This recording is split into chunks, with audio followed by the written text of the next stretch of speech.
George ഓർവെലിൻ്റെ ഒരു സ്റ്റോറിയാണ് നമുക്ക് പഠിക്കാനുള്ളത്, a nice cup of tea. So first of all George ഓർവെലിനെ കുറിച്ച് നമുക്ക് നോക്കാം. ജോർജ് ഓർവെൽ എന്ന് പറയുന്നത് ഒരു ഗ്രേറ്റ് റൈറ്ററാണ്. അദ്ദേഹത്തിൻ്റെ റിയൽ നെയിം എന്ന് പറയുന്നത് എറിക് ആർതർ ബ്ലെയർ എന്നാണ് കേട്ടോ. എറിക് ആർതർ ബ്ലെയർ ബ്രിട്ടീഷ് റൈറ്ററാണ്, ജേർണലിസ്റ്റാണ്, ആൻഡ് ഓൾസോ സോഷ്യൽ ക്രിട്ടിക്കാണ്. ആൻഡ് ജോർജ് ഓർവെൽ എന്നുള്ള പേര് അദ്ദേഹത്തിൻ്റെ പെൻ നെയിമാണ്. റിയൽ നെയിമാണ് ഞാൻ നേരത്തെ പറഞ്ഞ എറിക് ആർതർ ബ്ലെയർ എന്ന് പറഞ്ഞത്. ഓക്കെ, വളരെ ഷാർപ്പായിട്ടുള്ള ഒബ്സർവേഷൻസും വളരെ സിമ്പിളായിട്ടുള്ള രീതിയിൽ പ്രോസ് എഴുതുന്നതാണ് അദ്ദേഹത്തിൻ്റെ ഒരു ശൈലി എന്ന് പറയുന്നത്. പൊളിറ്റിക്സിനെ കുറിച്ച്, കൾച്ചറിനെ കുറിച്ച്, സോഷ്യൽ ഇഷ്യൂസിനെ കുറിച്ച് അദ്ദേഹം എഴുതിയിട്ടുണ്ട് വളരെ എക്സ്റ്റെൻസീവായിട്ട്. ഫേമസ് വർക്ക്സ് എന്ന് പറയുന്ന ആനിമൽ ഫാം ഉണ്ട്, അത് 1945 പബ്ലിഷ് ചെയ്തതാണ്. 1984 എന്ന് പറഞ്ഞൊരു നോവൽ എഴുതിയിട്ടുണ്ട് അദ്ദേഹം. 1984 എന്നുള്ള നോവൽ 1949 പബ്ലിഷ് ചെയ്തിരിക്കുന്നത് കേട്ടോ. ഈ രണ്ട് കാര്യങ്ങളും, ഈ ആനിമൽ ഫാമും 1984 എന്നുള്ള നോവലും വളരെ പ്രസിദ്ധമായിട്ടുള്ളതാണ്. ആൻഡ് അത് പിന്നെ എന്താ പറയുക, ഒരു ഗവൺമെൻറ്റിനെ അല്ലെങ്കിൽ എന്താ പറയുന്നത് റൂളിംഗ് ഗവൺമെൻറ്റിനെ അല്ലെങ്കിൽ റൂളിംഗ് പവറിനെ ക്രിട്ടിസൈസ് ചെയ്ത് എഴുതിയേക്കുന്നതാണ് Animal Farm and as well as 1984 എന്ന് പറയുന്നത്. ഓക്കെ, ഡിക്റ്റേറ്റർഷിപ്പിനെതിരെ അല്ലെങ്കിൽ ടോട്ടാലിറ്റേറിയനിസം എന്നുള്ള കോൺസെപ്റ്റിനെതിരെയാണ് ഇദ്ദേഹം ഈ രണ്ട് നോവൽസും എഴുതിയിരിക്കുന്നത്.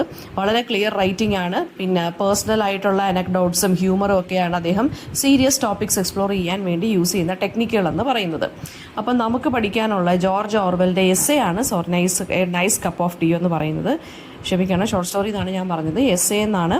ആൻഡ് അതിനകത്തെന്ന് പറയുന്നത് ടീ എങ്ങനെ നമുക്ക് എൻജോയ് ചെയ്യുന്നു, ടീ എങ്ങനെ നമുക്ക് പ്രിപ്പയർ ചെയ്യുന്നു, അല്ലെങ്കിൽ ടീ എങ്ങനെയാണ് നമ്മൾ പ്രിപ്പയർ ചെയ്യുന്നത്, and how to enjoy tea, അതിന് വേണ്ടിയുള്ള കുറച്ച് റൂൾസാണ് അദ്ദേഹം പറയുന്നത്. ഓക്കെ, ടീയുടെ സിഗ്നിഫിക്കൻസ് എന്താണ്, കൾച്ചറൽ സിഗ്നിഫിക്കൻസ് എന്താണ്, ബ്രിട്ടൻ അല്ലെങ്കിൽ അതുപോലെയുള്ള കൺട്രീസിൽ അതിൻ്റെ ഇമ്പോർട്ടൻസ് എന്താണെന്നാണ് അദ്ദേഹം പറയുന്നത്. അപ്പോൾ ടീ മേക്കിംഗ് എന്ന് പറയുന്ന ഒരു ആർട്ടാണെന്നും അതിൻ്റെ സബ്ജക്റ്റ്, ഈ ഒരു സംഭവം tea making is an art എന്നുള്ളത് it is subjected to heated debates എന്നാണ് അദ്ദേഹം പറയുന്നത്. വളരെ ഹോട്ടായിട്ടുള്ള ഒരു ടോപ്പിക്കാണിത്, ഈ ടീ മേക്കിംഗ് എന്ന് പറയുന്നത്. സോ ഒരുപാട് ഡിബേറ്റ്സിനൊക്കെ കാരണമായിട്ടുള്ള ഒരു ടോപ്പിക്കാണിത്. ആൻഡ് 11 ഗോൾഡൻ റൂൾസ് ആണ് അദ്ദേഹം തരുന്നത് ഒരു പെർഫെക്റ്റ് കപ്പ് ഓഫ് ടീ ഉണ്ടാക്കുന്നതിന്. അതായത് ടൈപ്പ് ഓഫ് ടീ ഏത് വേണം യൂസ് ചെയ്യാൻ, ടീ പോട്ട് മെറ്റീരിയൽ എന്ത് വേണം, മിൽക്കാണോ ടീ ആണോ ആദ്യമേ ഒഴിക്കേണ്ടത്, ഇങ്ങനെയുള്ള 11 ഗോൾഡൻ റൂൾസ് ആണ് അദ്ദേഹം നമുക്ക് ഈ ഒരു എസ്സേക്കകത്തൂടെ തരുന്നത്. And also social and personal, അതായത് ടീ ഡ്രിങ്കിങ്ങിൻ്റെ വേരിയസ് സോഷ്യൽ ആൻഡ് പേഴ്സണൽ ഷെയ്ഡ്സിനെ കുറിച്ചും അദ്ദേഹം സംസാരിക്കുന്നുണ്ട്.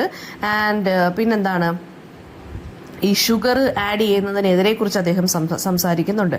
വളരെ ഹ്യൂമറസ് ആയിട്ടുള്ള രീതിയിൽ ആണ് അദ്ദേഹം ടീ മേക്കിങ്ങിനെ കുറിച്ച് ഈ ഒരു എസ്സേക്കകത്ത് പറയുന്നത്. അതായത് ഒരുപാട് കസ്റ്റംസ് ഉണ്ട് ടീ ഉണ്ടാക്കുന്നതിൽ, അല്ലേ? അപ്പോൾ അതിനെക്കുറിച്ചൊക്കെ, ആ കോൺട്രവേഴ്സീസിനെ കുറിച്ചും വളരെ ഹ്യൂമറസ് ആയിട്ടുള്ള കമൻസ് ആണ് അദ്ദേഹം പാസ് ചെയ്തിരിക്കുന്നത്. അപ്പോൾ നോക്കിക്കോളൂ, കൾച്ചറൽ സിഗ്നിഫിക്കൻസ് എന്താണെന്ന് വെച്ച് കഴിഞ്ഞാൽ ടീ എന്ന് പറയുന്നത് വളരെ ഇമ്പോർട്ടൻ്റ് ആണ് ബ്രിട്ടീഷ് സൊസൈറ്റിയിൽ. ആൻഡ് ഒരു കംഫർട്ടിംഗ് ആയിട്ടുള്ളൊരു കാര്യമാണ് ടീ മേക്കിംഗ് അല്ലെങ്കിൽ ടീ ഡ്രിങ്കിങ് എന്ന് പറയുന്നത്. And he also points out എന്താണ് ടീ മേക്കിങ്ങിനെ കുറിച്ചുള്ള ഡിസഗ്രിമെന്റ്സിനെ കുറിച്ചും അദ്ദേഹം പറയുന്നുണ്ട്. ആൻഡ് ഓൾസോ എന്തൊക്കെ ഡിസഗ്രിമെന്റ്സ് ആണ് കൾച്ചറൽ ആയിട്ട് ഇപ്പോഴും നിലനിൽക്കുന്നത് എന്നുള്ളതും അദ്ദേഹം പറയുകയാണ്. ദെൻ പ്യൂരിറ്റി ഓഫ് ടേസ്റ്റ് ആണ് അടുത്ത തീം എന്ന് പറയുന്നത്. അതായത് ഈ എൻജോയ്മെന്റ് ഓഫ് ടീ എന്ന് പറയുന്നത് എങ്ങനെ ആയിരിക്കണം അദ്ദേഹം പറയുന്നുണ്ട്. ഈ ഷുഗറൊക്കെ ആഡ് ചെയ്യുന്നതിനെ, അങ്ങനെയുള്ള പ്രാക്ടീസസിനെ ഇദ്ദേഹം ക്രിട്ടിസൈസ് ചെയ്യുന്നുണ്ട്. And he also argues that ടീയുടെ നാച്ചുറൽ ഫ്ലേവറിനെ നമ്മൾ ഷുഗർ ആഡ് ചെയ്യുമ്പം ആ നാച്ചുറൽ ഫ്ലേവർ അങ്ങ് നഷ്ടപ്പെട്ടു പോകും എന്നാണ് ഇദ്ദേഹം പറയുന്നത്. ദെൻ കോൺട്രവേഴ്സ്യൽ ടോപ്പിക്സിനെ കുറിച്ച് അല്ലെങ്കിൽ ഒപ്പീനിയൻസിനെ കുറിച്ച് ഇദ്ദേഹം പറയുന്നു. അതായത് അദ്ദേഹം പറയുന്നതെന്ന് വെച്ച് കഴിഞ്ഞാൽ മിൽക്കാണോ ടീ ആണോ ആദ്യം ഒഴിക്കേണ്ടത്, അതൊരു വളരെ കോൺട്രവേഴ്ഷ്യൽ ആയിട്ടുള്ളൊരു ടോപ്പിക്കാണെന്നാണ് അദ്ദേഹം പറയുന്നത്. അദ്ദേഹം ഈ ഒരു ടോപ്പിക്കിനെ വളരെ ഹ്യൂമറസ് ആയിട്ടുള്ള രീതിയിലാണ് അദ്ദേഹം പറഞ്ഞു പോകുന്നത്.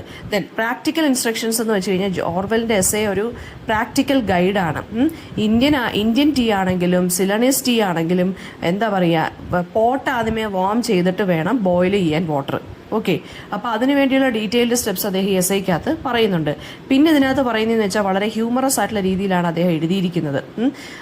ട്രീ ഡ്രിങ്കിങ്ങിനെ എന്താണ്, അതായത് സോസറിൽ നിന്ന് കുടിക്കുന്നവരുണ്ട്, അല്ലെങ്കിൽ ടീ ലീവ്സ് വെച്ചിട്ട് ചെയ്യുന്നവരുണ്ട്, അല്ലേ?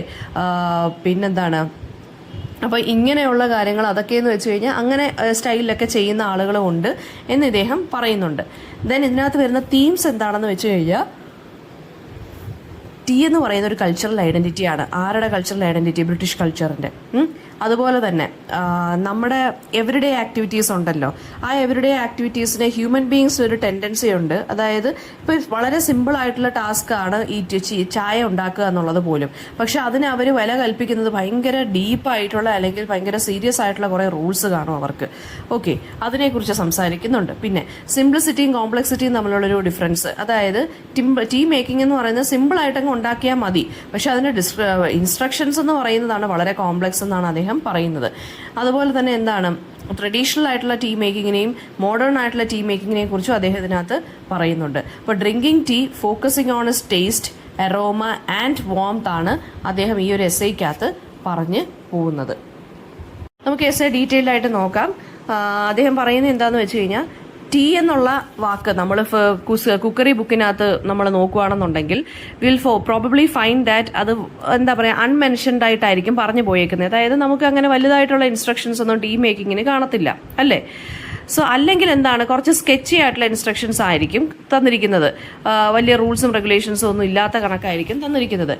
ആൻഡ് അത് വളരെ ക്യൂരിയസ് ആയിട്ടുള്ള കാര്യമാണ്. ബിക്കോസ് ടീ എന്ന് പറയുന്നത് എന്താണ്, നോട്ട് ഓൺലി ബിക്കോസ് ടീ എന്ന് പറയുന്നത് സിവിലൈസേഷൻ്റെ തന്നെ ഒരു ഭാഗമാണ്. അതായത് യൂറോപ്പിൽ ബ്രിട്ടീഷ് എംപയറിൽ തന്നെ അല്ലെങ്കിൽ ഓസ്ട്രേലിയ, ന്യൂസിലൻഡ് പോലുള്ള സ്ഥലങ്ങളിലൊക്കെ ടീ മേക്കിംഗ് എന്ന് പറഞ്ഞാൽ അവരുടെ സിവിലൈസേഷൻ്റെ ഭാഗമാണ്. ആൻഡ് ഓൾസോ എന്താണ്, ടീ മേക്കിംഗ് എന്ന് പറയുന്നതിന് ഒരു ബെസ്റ്റ് മാനർ ഉണ്ടായിരിക്കും, അല്ലെങ്കിൽ അതിനൊരു മാനർ ഓഫ് മേക്കിംഗ് ഉണ്ട് എന്നാണ് അദ്ദേഹം പറയുന്നത്. സോ അദ്ദേഹം പറയുകയാണ്, അദ്ദേഹം തന്നെ അദ്ദേഹത്തിൻ്റെ പെർഫെക്റ്റ് കപ്പ് ഓഫ് ടീയുടെ റെസിപ്പി അദ്ദേഹം തന്നെ ഒന്ന് സെർച്ച് ചെയ്യുവാണ്. ആൻഡ് ഹി ഫൈൻഡ്സ് ദാറ്റ് എന്താണ് 11 ഔട്ട്സ്റ്റാൻഡിങ് പോയിന്റ്സ് അല്ലെങ്കിൽ 11 ഗോൾഡൻ റൂൾസ് ആണ് ഇദ്ദേഹം ഫൈൻഡ് ഔട്ട് ചെയ്യുന്നത്. ആൻഡ് അതിൽ 2 എന്ന് പറയുന്നത് എന്താണ്, ജനറലായിട്ട് എഗ്രി ചെയ്യുന്ന 2 റൂൾസ് ആണ്. ബാക്കി 4 എന്ന് പറഞ്ഞാൽ കുറച്ച് കോൺട്രവേഴ്ഷ്യൽ ആണ്. അപ്പോൾ അദ്ദേഹത്തിൻ്റെ 11 റൂൾസ് ആണ് അദ്ദേഹം പറയാൻ പോകുന്നത്. First of all, Indian tea അല്ലെങ്കിൽ സിലോണീസ് ടീ ആണ് നമ്മൾ യൂസ് ചെയ്യേണ്ടതെന്നാണ് ഇദ്ദേഹം പറയുന്നത്. അതായത് ചൈന എന്ന് പറയുന്നത് കുറച്ച് എന്താ പറയുക, കുറച്ച് എക്കണോമിക്കലായിട്ടുള്ള രീതിയിൽ കുറച്ച് കാര്യങ്ങൾ നമ്മളെ പഠിപ്പിക്കുന്ന ഒരു രാജ്യമാണെന്നാണ് അദ്ദേഹം പറയുന്നത്. ചൈനയുടെ ടീ എന്ന് പറയുന്നത് കുറച്ച് എക്കണോമിക്കൽ ടീ ആണ്, അത് നമുക്ക് മിൽക്ക് ഇല്ലാതെ നമുക്ക് കുടിക്കാം. ഓക്കെ, ദെൻ രണ്ടാമത്തെ കാര്യം എന്ന് പറയുന്നത് എന്താണെന്ന് വെച്ച് കഴിഞ്ഞാൽ, ഈ ചൈനയിലെ ടീ മിൽക്ക് ഇല്ലാതെ നമ്മൾ യൂസ് ചെയ്യുന്നത് കൊണ്ട് തന്നെ അത് കുടിച്ചു കഴിഞ്ഞു കഴിഞ്ഞാൽ വലിയ രീതിയിലുള്ള സ്റ്റിമുലേഷൻ ഒന്നും ഇല്ല. അതായത് നമുക്ക് വലിയ ഫീലിങ്സ് ഒന്നും, ഒരു ഒപ്റ്റിമിസോ അല്ലെങ്കിൽ ഒരു ഫ്രഷ്നെസ് ഒന്നും നമുക്ക് ഫീൽ ചെയ്യത്തില്ലെന്നാണ് ഇദ്ദേഹം പറയുന്നത്. And any one who has use that, അതായത് ഒരു നൈസ് കപ്പ് ഓഫ് ടീ എന്നുള്ളത് ചൈനീസ് ടീയിൽ വലുതായിട്ട് വരുന്നില്ലെന്നാണ് ഇദ്ദേഹം പറയുന്നത്. പക്ഷേ നൈസ് കപ്പ് ഓഫ് ടീ എന്ന് പറയണമെന്നുണ്ടെങ്കിൽ ഇന്ത്യൻ ടീ കുടിക്കണം എന്നാണ് അദ്ദേഹം പറയുന്നത്. ഓക്കെ, ഇനി സെക്കൻഡ് റൂൾ എന്താണെന്ന് വെച്ച് കഴിഞ്ഞാൽ, tea should be made in small quantities. അതായത് ടീ പോട്ടിൽ വേണം ടീ ഉണ്ടാക്കാൻ. പിന്നെ അതുപോലെ തന്നെ ഏൺ പോലെയുള്ള ഏൺ പോലെയുള്ള പാത്രങ്ങളൊക്കെ ടീ ഉണ്ടാക്കി കഴിഞ്ഞാൽ അത് ടേസ്റ്റ്ലെസ് ആവത്തേ ഉള്ളൂ എന്നാണ് അദ്ദേഹം പറയുന്നത്. ഒരു ഗ്രീസിൻ്റെ അല്ലെങ്കിൽ വൈറ്റ് വാഷിൻ്റെ ഒക്കെ ടേസ്റ്റൊക്കെ ആയിരിക്കും അത് ഉണ്ടാക്കുന്നത്. ആൻഡ് ടീ പോട്ട് എന്ന് പറയുന്നത് ചൈനീസ് വെയർ അല്ലെങ്കിൽ എർത്തേൺ വെയറിലായിരിക്കണം. അതായത് മണ്ണുകൊണ്ടുള്ള ടീ പോട്ടായിരിക്കണം, അല്ലെങ്കിൽ ചൈനീസ് ടീ പോട്ടായിരിക്കണം നമ്മൾ യൂസ് ചെയ്യേണ്ടത്. സിൽവർ അല്ലെങ്കിൽ ബ്രിട്ടാനിയ വെയർ ആയിട്ടുള്ള ടീ പോട്ട്സ് എന്ന് പറയുന്നത് ഇൻഫീരിയർ ടീയെ പ്രൊഡ്യൂസ് ചെയ്യത്തുള്ളൂ. ഇനാമൽ പോട്ട്സ് ആണെന്നുണ്ടെങ്കിൽ അതിനും ഭയങ്കര വേഴ്സ്റ്റ് ആയിട്ടുള്ള ടീയെ നമുക്ക് കിട്ടത്തുള്ളൂ. Okay, then thirdly the pot എന്ന് പറയുന്നത് എന്തായിരിക്കണം, ബിഫോർ ഹാൻഡ് നമ്മൾ വാം ആക്കിയിരിക്കണം എന്നാണ് ഇദ്ദേഹം പറയുന്നത്. അതാണ് തേർഡ് പോയിന്റ്. ആൻഡ് അതെങ്ങനെയാണെന്ന് വെച്ച് കഴിഞ്ഞാൽ, നമ്മൾ ടീ പോട്ട് എടുത്ത് അല്ലെങ്കിൽ ആ പോട്ട് എടുത്ത് നമ്മൾ ഹോബിൻ്റെ പുറത്ത് വെച്ചിട്ട് യൂഷ്വൽ മെത്തേഡ് എന്താണ്, കുറച്ച് ചൂടാക്കിയിട്ട് വേണം നമ്മൾ ഹോട്ട് വാട്ടർ യൂസ് ചെയ്യാൻ. ഫോർത്ത് വൺ എന്ന് പറയുന്നത് ടീ ഷുഡ് ബി സ്ട്രോങ് ആയിരിക്കണം. അതായത് 6 ടീസ്പൂൺസ് എങ്കിലും നമ്മൾ മറ്റേ ടീ പൗഡർ എടുത്ത് യൂസ് ചെയ്യുക എന്നുള്ള രീതിയിലാണ് ഇദ്ദേഹം പറയുന്നത്. അതാണ് കറക്റ്റ് മെഷർമെൻ്റ് എന്നാണ് അദ്ദേഹം പറയുന്നത്. And then all true tea lovers എന്ന് പറയുന്നത് എന്താണ്, അവരുടെ ടീ സ്ട്രോങ് ആണ് എന്നല്ല, പക്ഷെ കുറച്ച് സ്ട്രോങ് ആയിരിക്കുന്നതാണ് എല്ലാവർക്കും താല്പര്യം എന്നാണ് ഇദ്ദേഹം പറയുന്നത്. ദെൻ ഫിഫ്ത്ത് ആയിട്ട് പറയുന്നതെന്ന് വെച്ച് കഴിഞ്ഞാൽ, tea should be put straight into the pot എന്നാണ് അദ്ദേഹം പറയുന്നത്. ടീ ഉണ്ടാക്കി കഴിഞ്ഞിട്ട് പോട്ടിലോട്ട് സ്ട്രെയിറ്റ് ആയിട്ട് നമ്മളങ്ങ് പുട്ട് ചെയ്യുക, അതായത് ഉണ്ടാക്കുക എന്നുള്ള മീനിങ്, ഒഴിക്കുക എന്നുള്ള മീനിങ് ആണ്. സ്ട്രെയിനേഴ്സോ മസ്ലിൻ ബാഗ്സോ ഒന്നും നമ്മൾ യൂസ് ചെയ്യരുത്. വേറൊരു ഡിവൈസും നമ്മൾ യൂസ് ചെയ്ത്, അതായത് സ്ട്രെയിൻ ചെയ്യാതെ അടമ്പൊന്നും കളയാതെ വേണം നമ്മൾ യൂസ് ചെയ്യാനെന്ന്. എന്നിട്ട് വേണം പോട്ടിലോട്ട് ഡയറക്റ്റ് ആയിട്ട് ഒഴിക്കാനെന്നാണ് അദ്ദേഹം പറയുന്നത്. ഇൻ സം കൺട്രീസ് ടീ പോട്ട്സിനകത്ത് തന്നെ കുറച്ച് ഡാംഗ്ലിംഗ് ബാസ്ക്കറ്റുകൾ കാണും, അതായത് ഈ ലീവ്സ് ഒക്കെ ഇങ്ങനെ നമുക്ക് സ്ട്രെയിൻ ചെയ്തെടുക്കാൻ. പക്ഷെ അത് ഹാംഫുൾ ആണെന്നാണ് ഇദ്ദേഹം പറയുന്നത്. ആൻഡ് പിന്നെ പറയുന്നത്, നമുക്ക് വേണമെന്നുണ്ടെങ്കിൽ ടീ ലീവ്സ് ഒക്കെ swallow ചെയ്താലും വലിയ പ്രശ്നങ്ങളൊന്നും ഇല്ല, വലിയ എഫക്റ്റ് ഒന്നും അതിന് കാണത്തില്ല, വലിയ സൈഡ് എഫക്റ്റ് ഒന്നും ഇല്ലെന്നാണ് അദ്ദേഹം പറയുന്നത്. 6th വൺ എന്ന് പറയുന്നത് എന്താണ്, one should take the tea pot to the kettle and not the other way about. Around. അതായത് ടീപോട്ട് വേണം കെറ്റിലോട്ട് എടുക്കാൻ, അതായത് തിരിച്ച് കെറ്റിലല്ല ടീപോട്ടിലോട്ട് എടുക്കേണ്ടതെന്നാണ് ഇദ്ദേഹം പറയുന്നത്. വാട്ടർ എന്ന് പറയുന്നത് ആക്ച്വലി ബോയിലിംഗ് ആയിരിക്കണം. ആൻഡ് ആ ഒരു മൊമെന്റ് ഓഫ് ഇമ്പാക്റ്റിൽ തന്നെ വേണം നമ്മൾ ടീ ലീവ്സ് അല്ലെങ്കിൽ ഫ്ലെയിം നമ്മൾ നല്ല രീതിയിൽ കറക്റ്റായിട്ട് വെക്കാനുള്ളത്.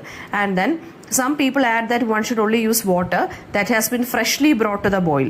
പക്ഷേ അങ്ങനെയൊന്നും ഇല്ലെന്നാണ് അദ്ദേഹം പറഞ്ഞത്. വലിയ ഡിഫറൻസ് ഒന്നും ഇല്ല. തിളപ്പിച്ച വെള്ളമാണെങ്കിൽ അല്ലാതെ ഉള്ളതാണെന്നുണ്ടെങ്കിൽ വലിയ പ്രശ്നമൊന്നുമില്ല. അതായത് ഫ്രഷ് ആയിട്ട് തിളപ്പിച്ച വെള്ളം അല്ലെങ്കിൽ പാത്രം ചൂടാക്കിയിട്ട് അതിനകത്ത് ബോയിലിംഗ് വാട്ടർ ഒഴിച്ചാലും വേറെ പ്രശ്നമൊന്നും ഇല്ലെന്നാണ് അദ്ദേഹം പറയുന്നത്. സെവൻത്ത്ലി എന്ന് പറയുന്നത് എന്താണ്, after making the tea one should stir it, അതായത് ഇളക്കണം. ആൻഡ് ഒരു പോട്ടിന് നമ്മളൊന്ന് ചെറുതായിട്ടൊന്ന് ഷേക്ക് ചെയ്യണം. ആഫ്റ്റർ വേർഡ്സ് എന്താണ്, ടീ ലീവ്സിനെ സെറ്റിൽ ചെയ്യാൻ നമ്മൾ അനുവദിക്കണം എന്നാണ് പറയുന്നത്. 8th പോയിന്റ് എന്ന് പറയുന്നത് എന്താണ്, one should drink out of A good breakfast cup. Breakfast കപ്പിൽ തന്നെ, അതായത് സിലിണ്ടറിക്കൽ ടൈപ്പ് ഓഫ് കപ്പിൽ തന്നെ നമ്മൾ കുടിക്കുക, അല്ലാതെ ഫ്ലാറ്റ് അല്ലെങ്കിൽ ഷാലോ ടൈപ്പിൽ നമ്മൾ കുടിക്കരുത്. ബ്രേക്ക്ഫാസ്റ്റ് കപ്പിനകത്താകുമ്പോൾ നല്ല രീതിയിൽ ടീ ഹോൾഡ് ചെയ്യാൻ പറ്റും എന്നാണ് അദ്ദേഹം പറയുന്നത്. 9th എന്താണ്, one should pour the cream of the milk before using it for tea.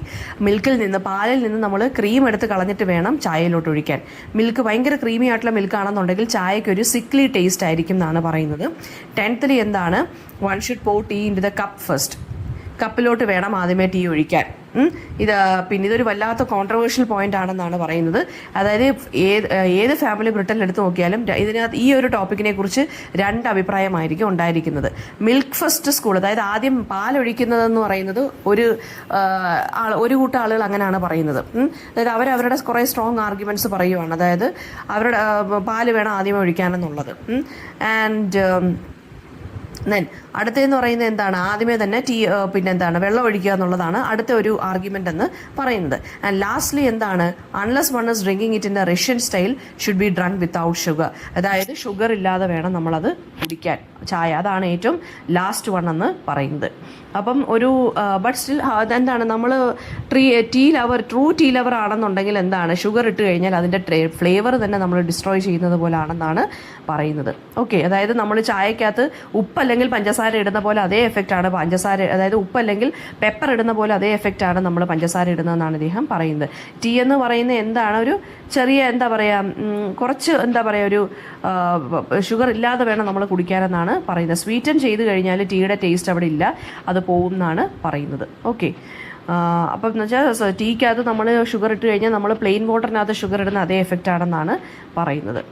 And so ഇതൊക്കെയാണ് ഇതിനകത്ത് വരുന്ന ഇത്രയും 11 ഗോൾഡൻ റൂൾസ് എന്ന് പറയുന്നത്. Okay, then some people would answer that, അതായത് അവർക്ക് ടീ ഇഷ്ടമല്ല, they don't like tea in itself എന്ന് പറയുന്നുണ്ട്. That they only drink it in order to be warmed and stimulated. അതായത് അവർ ചായ ഇഷ്ടമല്ല, പക്ഷേ അത് ഇച്ചിരി ഒന്ന് ഫ്രഷ് ആവാനോ അല്ലെങ്കിൽ കുറച്ച് സ്റ്റിമുലേറ്റഡ് ആവാൻ വേണ്ടിയാണ് അവരത് കുടിക്കുന്നതെന്നും ഒക്കെ പറയുന്നുണ്ട്. ആൻഡ് അവർക്ക് അങ്ങനെയുള്ള ആളുകൾക്കാണ് ഷുഗർ വേണ്ടി വരുന്നത്. ഓക്കെ, അപ്പോൾ അങ്ങനെയുള്ള ആളുകളെ നമ്മുടെ ഓർവൽ വിളിക്കുന്നത് മിസ്ഗൈഡഡ് പീപ്പിൾ എന്നാണ്. മിസ്ഗൈഡഡ്, അതായത് try drinking tea without sugar എന്നാണ് അദ്ദേഹം പറയുന്നത്. ഒരു 2 ആഴ്ചത്തേക്കെങ്കിലും ഒന്ന് അങ്ങനെ കുടിച്ച് നോക്കുക, അപ്പം നല്ല രീതിയിലുള്ള ഒരു എഫക്റ്റ് കിട്ടുമെന്നാണ് ഇദ്ദേഹം പറയുന്നത്. അപ്പം ഇതൊക്കെയാണ് കോൺട്രവേഴ്ഷ്യൽ ആയിട്ടുള്ള ടോപ്പിക്സ് എന്നാണ് അദ്ദേഹം പറഞ്ഞത്. ചായ പഞ്ചസാര ഇടാതെ കുടിക്കുന്നതും പാലാണോ വെള്ളമാണോ ആദ്യം ഒഴിക്കേണ്ടതെന്നൊക്കെ ഉള്ളതാണ് കോൺട്രവേഴ്ഷ്യൽ ആയിട്ടുള്ള ടോപ്പിക്സ്. ഓക്കെ, പിന്നെ ഇതിനകത്ത് വരുന്ന ക്വസ്റ്റ്യൻസ് ആണ് നമ്മൾ അടുത്ത് നോക്കാൻ പോകുന്നത്. അപ്പം ക്വസ്റ്റ്യൻസ് നോക്കുകയാണെന്നുണ്ടെങ്കിൽ